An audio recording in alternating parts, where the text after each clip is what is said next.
bicara, halo, aku Tansi. Nah, di video sebelumnya kita udah belajar mengenai materi ataupun teori mengenai bagaimana pemberian nomor akun pada akun-akun yang ada di jurnal umum. Nah, kali ini di video sekarang kita akan langsung masuk ke contoh soal tentang bagaimana pemberian nomor akun pada akun-akun yang ada di jurnal umum. Nah, kita langsung lanjut aja ke contoh soal supaya balance people lebih paham mengenai penomoran akun. Nah, di sini kita punya contoh soal mengenai perusahaan jasa bernama Zahid Service, di mana transaksi-transaksinya itu ada di bulan Januari. Kita langsung masuk ke transaksi yang pertama. Ya, yang pertama di sini ada transaksi di tanggal 1 Januari 2020, di mana Tuan Zahid menanamkan modal pertama untuk memulai usaha Zahid Service sebesar 40 juta rupiah. Nah, kita lihat bareng-bareng di sini. Di sini ada jurnal umum. Yang pertama, di sini ada kolom tanggal. Tadi transaksinya tanggal 1 Januari, kita tulis di sini 1 Januari 2020. Kemudian akunnya yang muncul ada kas terhadap modal sebesar 40 juta rupiah. Nah, sebelum kita masuk ke penomoran akun, kita review sedikit. Nah, di laboratorium akuntansi dan keuangan di Kopin, kita pakai 3 digit. Yang pertama, digit pertama itu berisi jenis akun, yang kedua adalah golongan akun, kemudian yang ketiga adalah pada saat keberapa akun tersebut di jurnal umum muncul. Kita lihat yang pertama, akun pertama di sini ada kas. Kas termasuk jenis akun harta, maka kita tulis di sini di digit pertamanya angka 1. Kemudian selanjutnya, kas termasuk pada harta lancar, maka kita tulis angka 1 di digit kedua. Nah, selanjutnya untuk digit ketiga, kita lihat di sini, kas merupakan harta lancar pertama yang muncul di jurnal umum, karena ini adalah transaksi di tanggal 1. Sebelumnya tidak ada transaksi, jadi kas adalah harta lancar pertama yang muncul di jurnal umum, maka di digit ketiganya kita tulis angka 1.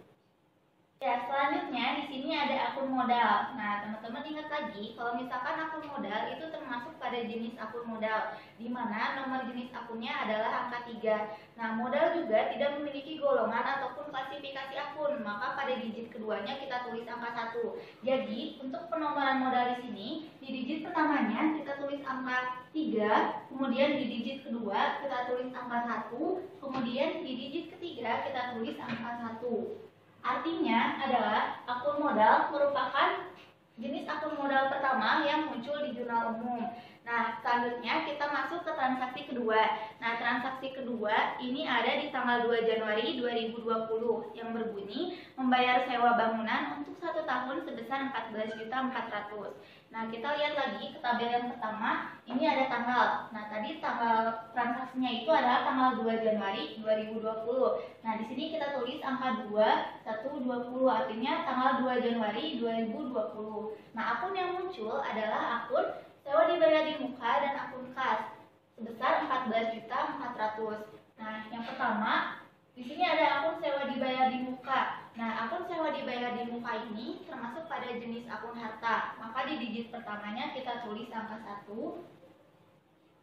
Selanjutnya di digit keduanya, untuk menentukan digit kedua kita lihat lagi. Nih, sewa dibayar di muka termasuk pada harta lancar ataupun harta tetap. Nah, kalau misalkan sewa dibayar di muka itu termasuk pada harta lancar, maka di digit keduanya kita tulis angka 1.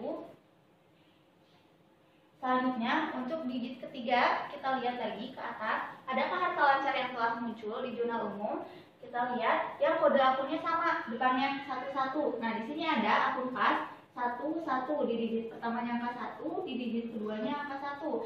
Nah, kalau misalkan kas merupakan harta lancar pertama yang muncul, maka sewa dibayar di muka di sini merupakan harta lancar kedua yang muncul di jurnal umum. Maka di digit ketiganya kita tulis angka 2. Artinya, sewa dibayar di muka merupakan harta lancar yang muncul kedua di jurnal umum. Nah, selanjutnya di sini ada kas. Nah, kas posisinya di kredit, kita lihat di sini ada akun kas. Nah, kan di transaksi di tanggal 1 Januari 2020 kita udah memberikan nomor akun pada akun kas. Nah, makanya di sini kita tidak perlu lagi memberikan nomor akun baru untuk akun kas. Kita pakai aja nomor akun kas yang pertama. Di sini nomor akun kasnya adalah 111. Maka selanjutnya di tanggal 2 ketika ada akun kas muncul, kita tulis juga nomor akunnya 111 seperti itu. Jadi balance people, ketika ada akun yang sudah memiliki penomoran akun, yang sudah memiliki nomor akun, teman-teman nggak perlu lagi membuat nomor akun baru. Jadi pakai saja nomor akun yang telah teman-teman berikan pada akun tersebut. Nah, seperti halnya di sini ada akun kas, seperti itu. Kas sudah punya nomor akun di atas 111, maka di transaksi selanjutnya ketika muncul akun kas, teman-teman tulis lagi aja 111, seperti itu. Selanjutnya, kita masuk ke transaksi ketiga. Di sini ada transaksi di tanggal 3 Januari 2020, di mana Zahid Service membeli set kunci T, bor tangan, dan juga peralatan lainnya sejumlah 6.500.000. Nah, kita lihat di sini. Tadi transaksinya di tanggal 3 Januari 2020. Nah, di sini di kolom tanggal kita tulis tanggal 3. Nah, selanjutnya di kolom akun itu muncul akun peralatan terhadap kas sebesar Rp6.500.000. Nah, kita bedah lagi di sini ada peralatan. Nah, peralatan itu termasuk pada jenis akun harta. Maka dari itu di digit pertamanya kita tulis angka 1. Nah, selanjutnya kita lihat lagi nih, peralatan itu termasuk pada golongan akun harta lancar atau harta tetap. Nah, untuk peralatan ini, peralatan termasuk pada jenis akun harta tetap. Maka dari itu di digit keduanya kita tulis angka 2 gitu. Nah, untuk di digit ketiga kita lihat lagi ke atas apakah ada akun harta tetap yang telah muncul. Nah, kita lihat di sini digit pertamanya 1, di digit keduanya adalah angka 2. Kita lihat lagi ke atas, ada tidak nomor akun yang digit pertamanya 1 dan digit keduanya adalah angka 2. Nah, ternyata di atas ini nggak ada dalam people. Maka dari itu, digit ketiganya kita tulis angka 1. Artinya, peralatan merupakan harta tetap pertama yang muncul dalam pencatatan di jurnal umum. Nah, selanjutnya di sini ada akun kas. Sama seperti tadi, kas sudah memiliki nomor akun. Jadi kita tidak perlu lagi membuat nomor akun dari akun kas tersebut. Nah, otomatis di sini ada akun kas, berarti nomor akunnya adalah 111, mengikuti nomor akun kas yang telah ada. Nah, selanjutnya di sini ada transaksi di tanggal 8 Januari 2020, yaitu menyelesaikan jasa servis pelanggan sebesar 1.600.000 baru dibayar 1.200.000, sisanya diterima minggu depan. Nah, kita lihat di sini ada transaksi di tanggal 8 Januari 2020, di mana akun yang muncul adalah yang pertama ada kas, kemudian piutang, dan juga pendapatan. Kas di sini sebesar 1.200.000, artinya perusahaan telah menerima pendapatan sebesar 1.200.000 secara tunai. Nah, selanjutnya di sini piutang sebesar 400.000, artinya perusahaan itu masih belum menerima pendapatan secara tunai sebesar 400.000, maka muncul akun piutang. Nah, di sini pendapatan, di mana pendapatan perusahaan bertambah sebesar 1.600.000.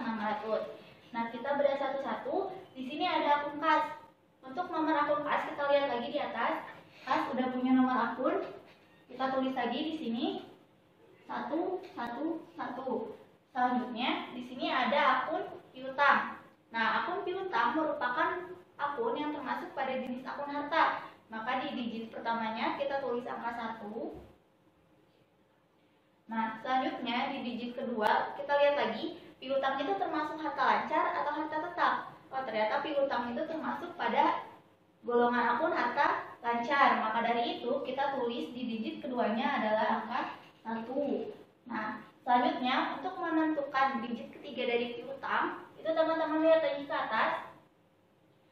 Terakhir kita memberikan nomor akun pada harta lancar itu berapa? Nah, yang pertama, harta lancar pertama kita beri nomor akun 111. Harta lancar kedua, sewa dibayar di muka, kita memberikan nomornya adalah 112. Nah, kita lihat di bawah lagi, nggak ada harta lancar, maka muncul piutang. Itu berarti dia merupakan harta lancar yang ketiga yang muncul di jurnal umum.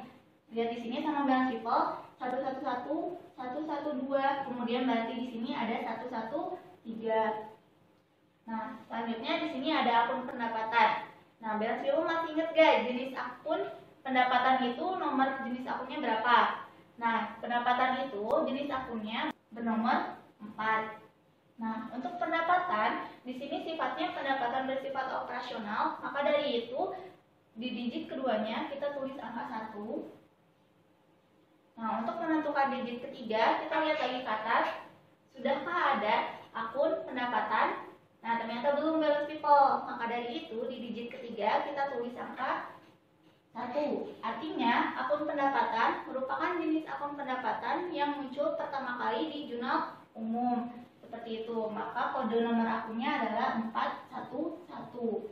Nah, selanjutnya ada transaksi yang terakhir adalah transaksi di tanggal 10 Januari 2020, yaitu membayar beban pemasangan iklan sebesar 750.000. Nah, di sini dilihat sama teman-teman. Di sini ada tanggal yang tertera adalah tanggal 10 Januari 2020. Nah, ketika pembayaran pemasangan iklan, maka muncul akun beban iklan terhadap kas sebesar 750.000.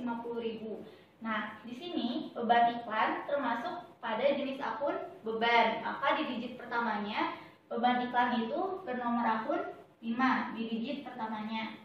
Kemudian beban iklan ini termasuk beban operasional atau non operasional. Oh, ternyata beban iklan ini termasuk pada beban operasional. Maka dari itu di digit keduanya kita tulis angka 1. Kemudian di digit ketiga kita lihat lagi beban iklan. Adakah akun beban yang telah muncul pada pencatatan jurnal umum? Kita lihat ke atas. Di sini nggak ada digit pertamanya itu angka 5. Maka dari situ di digit ketiga dari beban iklan kita tulis angka 1. Artinya beban iklan merupakan akun beban pertama yang muncul di jurnal umum. Nah, selanjutnya di sini muncul akun kas. Nah, balance people lihat lagi ke atas bahwa akun-akun kas ini udah memiliki nomor akun. Maka dari itu balance people nggak perlu lagi buat nomor akun baru untuk kas. Teman-teman tulis lagi aja nomor akun kas yang telah teman-teman buat. Di sini akun kas adalah nomor akunnya 111. Maka dari situ di tanggal 10 Januari 2020 ketika ada akun kas muncul, balance people menulis angka 111. Seperti itu balance people. Nah, kayak gitu balance people tentang bagaimana cara pemberian nomor akun pada akun-akun yang ada di jurnal umum. Nah, sekian latihan yang bisa Nisa sampaikan di video ini mengenai penomoran akun. Semoga ilmu yang diberikan bisa bermanfaat ya untuk balance people. Saya Nisa Nurulia, pamit undur diri. Wassalamualaikum warahmatullahi wabarakatuh. Balance people, jangan lupa untuk like, share, dan subscribe channel kita. Dan juga jangan lupa untuk follow akun media sosial kita ya.